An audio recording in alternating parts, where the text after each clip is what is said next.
حضور کے شہر کی بلی جان کے نا خود کھانا بعد میں کھاتا اسے پہلے کھلاتا. تو وہ کہتے ہیں کہ جس وقت میں کھانا کھانے لگتا بلی آ کے پاس بیٹھ جاتی تھی.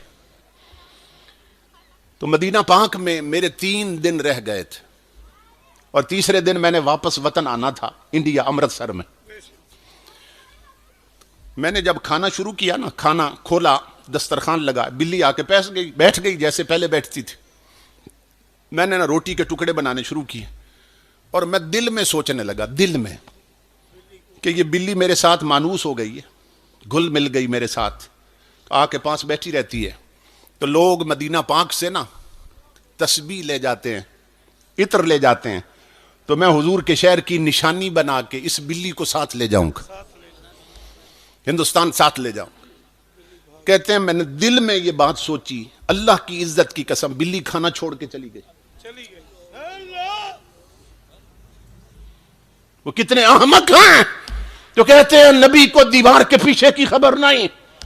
اور مدینے کی بلیاں جانتی ہیں کسی کے دل میں کیا ہے. بلی کھانا چھوڑ کے چلی گئی. کہتے ہیں مجھے نہیں سمجھ آئی بلی کیوں چلی گئی.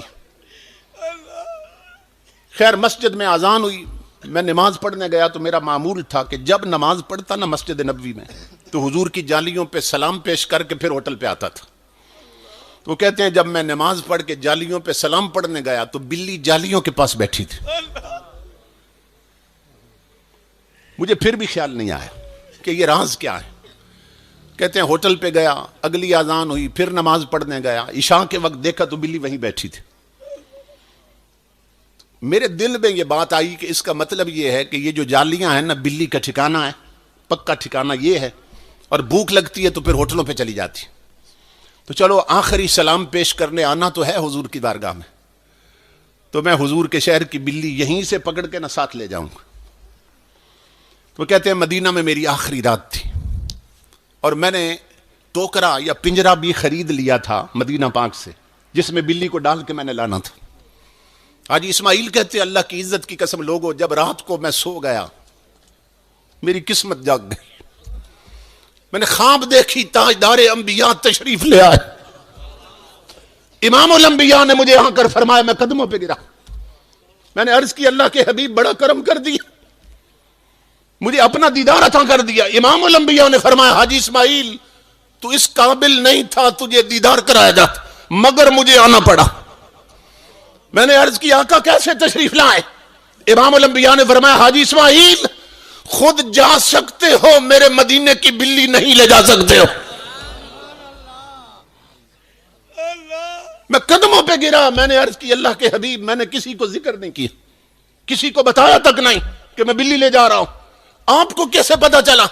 امام الانبیاء نے فرمایا حاجی اسماعیل آج کی بات نہیں 3 دن ہو گئے وہ میری جالیوں کے پاس لپٹ کے رو رہی ہے اور عرض کر رہی ہے مدینے والے مجھے تیرے شہر سے جدا کر رہا ہے مجھے مدینے سے دور لے جا رہا ہے. اے تاجدار کائنات مجھے بھوکا رہنا منظور ہے مگر مدینے کی جدائی قبول نہیں.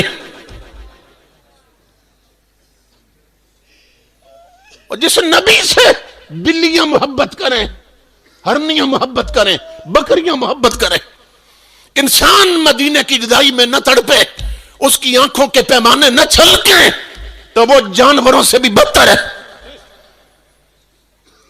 امام الانبیاء کے غلاموں وہ بلی گویا کہہ رہی تھی یہاں ذکر صلی اللہ میں تے بہویں یہاں ذکر صلی اللہ میں تے بہویں میں بیمار ہاں اے دبا میں تے بہویں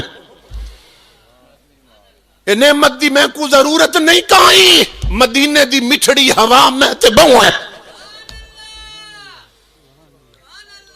تو تاجدار کائنات آج بھی اپنی امت کی طرف دیکھ رہے ہیں ان کا فیضان بند نہیں ہوا گنبد خضرا کا فیض رکا نہیں ہے. امام الانبیاء کے غلاموں ہماری ڈوریاں کچی ہو گئیں ہمارے تعلق مدینے سے کچے ہو گئے اس لیے اپنے تعلق پکے کرو. یہ پکے کیسے ہوں گے. دیکھو نا جو پتنگ اڑاتے ہیں نا پتنگ بازی کرتے ہیں آپ جانتے ہیں کہ وہ پھر ایک دوسرے کی گڈی کاٹنے کی کوشش کرتے ہیں تو کس کی گڈی کٹتی ہے جس کی ڈور کچی ہوتی ہے. اور جس کی ڈور پکی ہوتی ہے نا اس کی گڈی اڑتی رہتی ہے، اس کو کوئی نہیں کاٹ سکتا۔ اور آپ جانتے ہیں کہ کچی ڈور پکی کیسے ہوتی ہے؟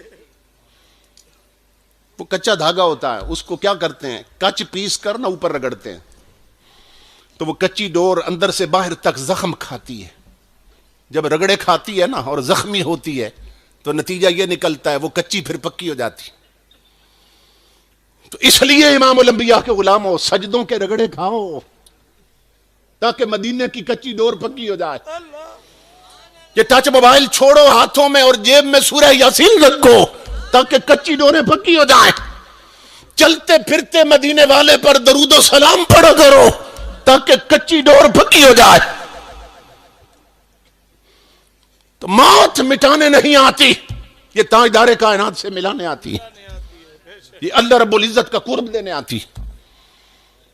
موت ان کے لیے مصیبت ہے جنہوں نے موت کی تیاری نہیں کی ہے، اور جو موت کی تیاری کرتے ہیں ان کا حال یہ ہوتا ہے کہ حضرت با یزید بستامی جب قبر میں گئے نا تو فرشتے آ گئے، کہنے لگے مر ربک، بتا تیرا رب کون ہے؟ تو آپ پکار اٹھے من انتما، پہلے یہ بتاؤ تم کون ہو؟ فرمایا پہلے یہ بتاؤ تم کون ہو؟ تو کہنے لگے جی ہم فرشتے، ہماری ڈیوٹی ہے جب کوئی قبر میں آئے تو ہم آ کے سوال کرتے ہیں